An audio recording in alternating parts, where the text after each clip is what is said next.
Yun! What's up mga boss? So ngayon, ang gagawin natin ngayon, magpapa-change oil tayo. Kasi may iba kasi nagtatanong kung magkano ba usually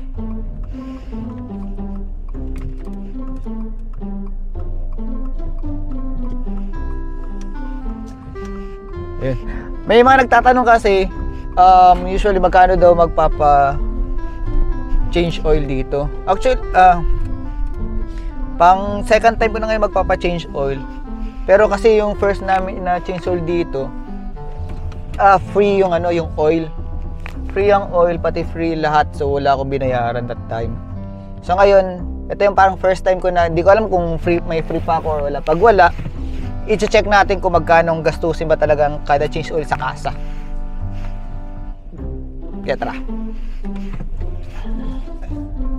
Before pala tayo pupunta sa sa kasa, dadaan muna tayo sa calls kasi meron ako i-return na na in-order namin sa Amazon. Yun ang maganda dito, hindi tulad diyan sa sa Shopee diyan sa Pinas, uso ang scam. Pero dito sa US, maganda. Kasi once na hindi mo nagustuhan yung product na in-order mo sa Amazon, pwede mo siya i-return. So, pwede mo siya i-return sa may mga like pwede mo siya sa Staples i-drop, sa calls, sa UPS, pwede doon. So, walang bayad kasi nga yung bunso namin humingi ng bagong water container, water bottle. Kasi yung water bottle niya pinipindot lang para ma-open. So, meron daw sometimes daw na dadrop niya yung bottle. So, bububukas daw yun and then na-spill. Kaya yun, umorder kami sa Amazon, which is yung Amazon naman ang madaling orderan. Pero yung na-order namin, actually maganda naman yung brand yun, kaso lang may defect or kasi pag i-close mo siya and then hindi siya na totally lock, umaangat yung yung straw niya ba. So sabi, papalitan. Kaya yun. A few moments later.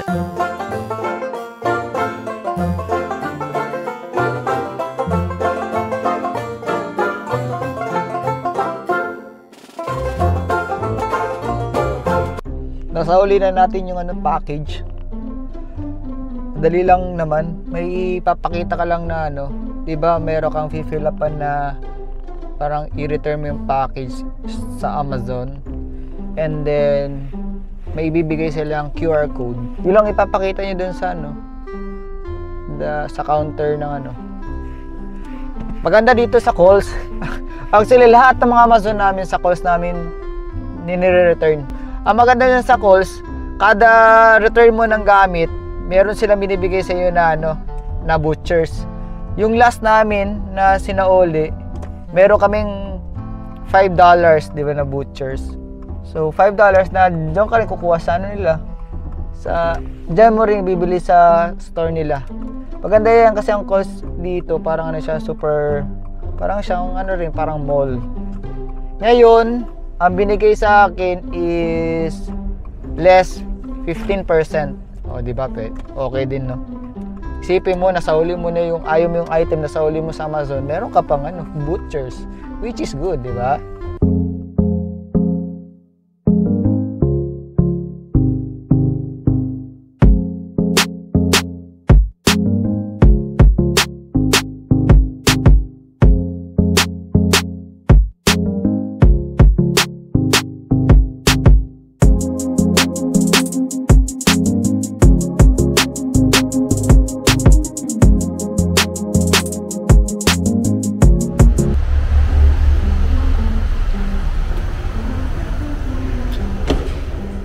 Uy, may kape. Tara, kampi tayo mga boss. Sakto, hindi pa nakakape sa bahay.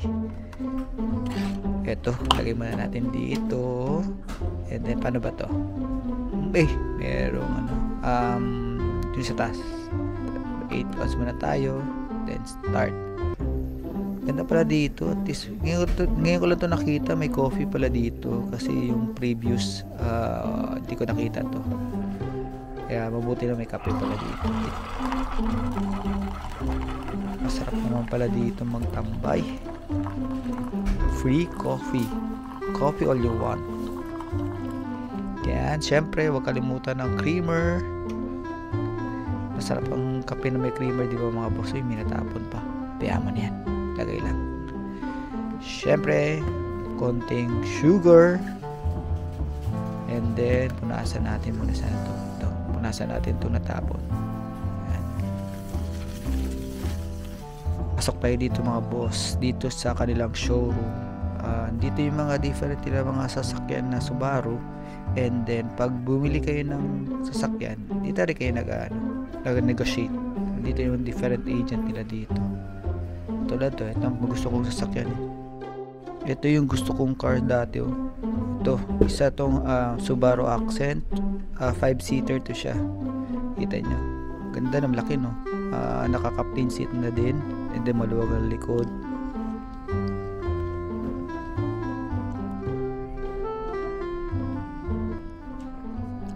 Actually maganda dito kasi pwede ka dito magtambay sa showroom nila habang nagwi-wait ka na matapos yung kanilang yung servicing. Either mag-choice ka kung hintayin mo dito matapos yung car or i-text ka nila. Anyway, kahit maghintay ka dito sa showroom, i-text ka pa rin nila kung tapos na yung yung sasakyan.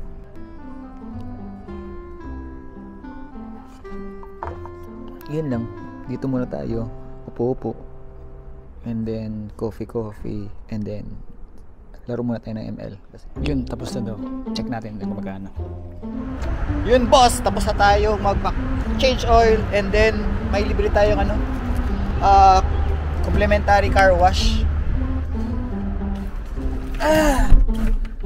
Almost mga 1 hour lang yun, makawala silang car wash din sa kanila dyan, puro maintenance lang kasi binigyan tayo ng complimentary car wash, pero yan siya, meron umulan hindi natin pa car wash.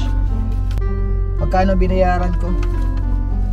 Lang almost $90 lang kasi basic change oil lang. So ano mga gina-charge sila? Lang yung oil. Ang oil nila dito $67 lang. Sunod filter, which is libre ang filter. Imagine, libre ang filter, libre ang gasket, and then yung yun siya, puro libre. So ang binayaran ko lang talaga is oil, and then hindi ko alam kung ano to, LOFS na $22. Baka probably baka to siya yung labor. I don't know and I'm not sure. Yan, pero okay na siya, $90. Pero ang next ko na na general checkup na talaga yun, medyo masakit sa bulsa. Binigyan ako nakita ko yung quote, parang umabot ng $1,000. Yun, pag-isipan natin yun. Ang gagawin natin, try tayo sa labas, out of the casa. If ever na malaki ang difference, baka magdadalawang isip ako na idula lang sa labas kasi medyo pricey. Pero depende. Pag makahanap ka ng work, kasi ang change oil pala dito, either 6,000, kasi ang last ko 6,000 miles sa hindi kilometers. So 6,000 miles or 6 months, which come first. Yun siya. So probably tama ba? Almost 6,000, tama, 6,000 miles. So next, medyo madugo. Pero depende. Malay mo after 6 months, kasi malapit naman ang pasukan ng anak ko. So baka probably maghanap na ako ng trabaho. Pag makapasok ko ng trabaho, yun, baka hindi na ako sa labas. Depende kung ano pa. Kasi mas comfortable kasi ako kapag sa mga kasa. Pero hindi, sa akin lang yun kasi kahit doon sa Pinas, sa kasa ako nagpapa-change oil, nagpapa-servicing. Kasi sa Pinas, mas mura kapag sa labas, like sa mga Shell, mura siya, pero konti lang rin yung difference parang sa labas pag magpapa-change oil ka almost ano lang 2,000 pesos eh. Pero kapag sa kada change oil ko umabot lang ako ng 3,000. So may difference na ano ng parang 1,000 to 2,000, which is okay lang kasi hindi naman ganun ka always ka magpapa-change oil, di ba? Ang maganda pa doon, meron ka pang record sa kasa. So in case na ipabenta mo yung car mo, mas maganda ang resale value niya. Kasi bakit? Kasi kan sa maintain. Yun ang kinagaganda. Lalo pa dito sa US, mas maganda kahit hindi tayo nag-iisip ng ng resale value dito sa US, kasi di ko naman taga ito ibebenta tong sasakyan to kahit sabihin natin na may bago kami sasakyan. Nandito na to kasi syempre first car natin dito, so mas kina-value natin to.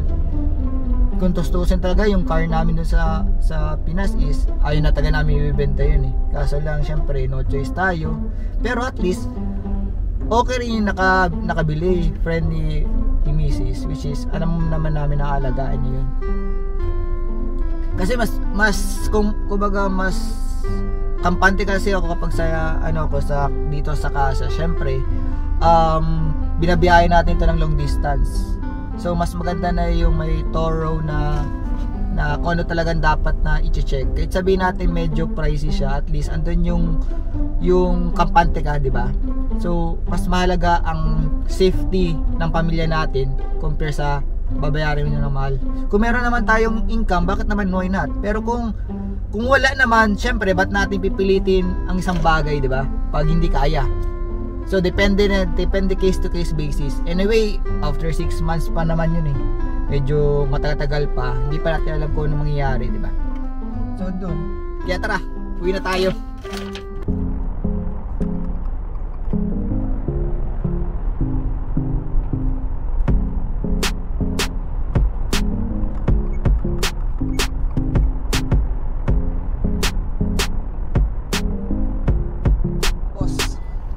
Nakauwi na tayo. Gutom na ako. Check natin kung may package na naman tayo dito. Short, wala tayo, hindi pa dumating yung in-order natin. Kaya hanggang dito na lang mga boss. Comment na lang kayo kung may mga question kayo. And please subscribe and hit the notification bell. Bye-bye.